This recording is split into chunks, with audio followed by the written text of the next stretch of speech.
Hi, I'm Vivek Chaudhary. I'm from India and my film is called I Poppy.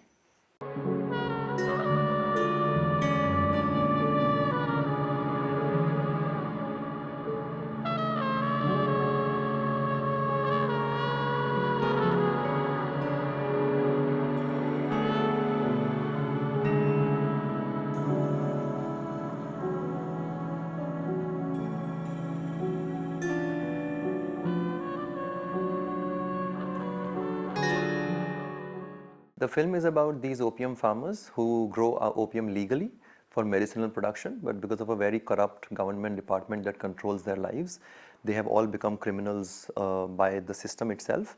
And within that world, we are following a mother and son story over 4 years to see what happens to a family that lives in such crippling oppression and corruption, and how they grapple with ideas of, pragmatism on one side and idealism on the other.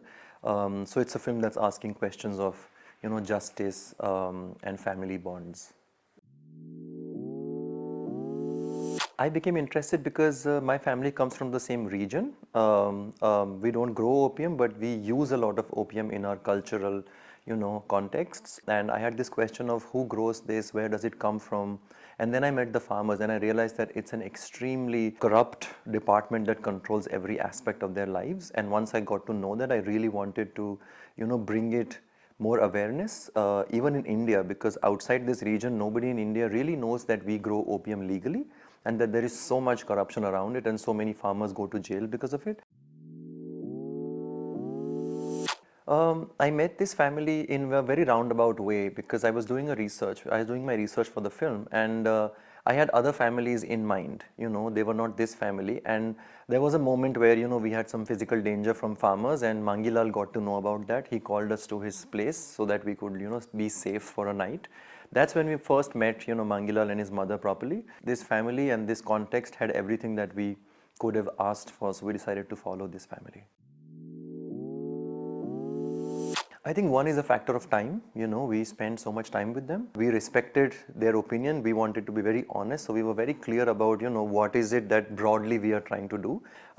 We were showing them everything. So if we made a 3-minute, we would show it to them so that they knew how they were going to be represented on screen. Over time, it was a huge amount of friendship that developed because we were also living with them in the house when we were shooting the film over 4 years slowly. So when you do that, I think, either you will hate each other or you will love each other a lot. And I think with us, what happened was that there was a mutual relationship of friendship, of honesty, of activism, of love and support that sort of was built over time. So that really helped us.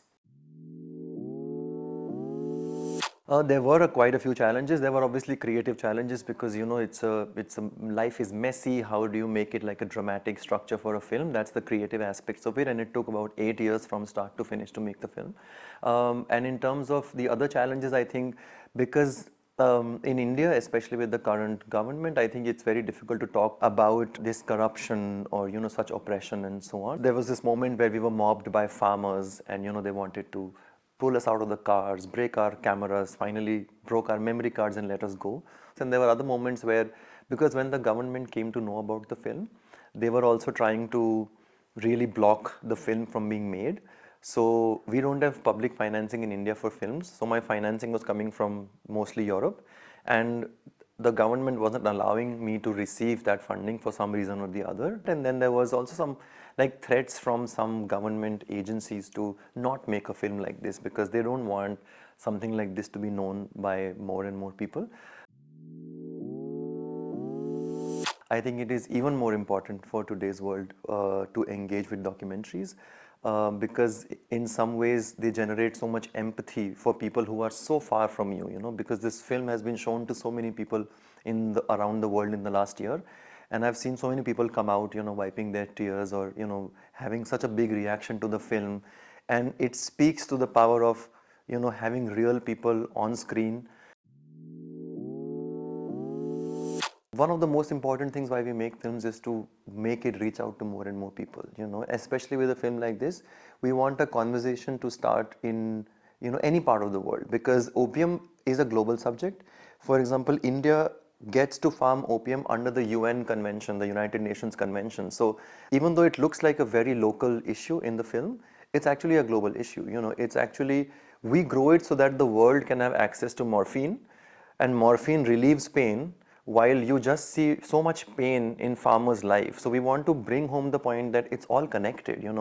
You may think that they are too far away from you, but they're actually not. There are connections everywhere. And so for us, it's important to show it to as many people in India especially, but also across the world. And as more and more people see, I think it will gain some momentum, which will maybe help to change some things on the ground.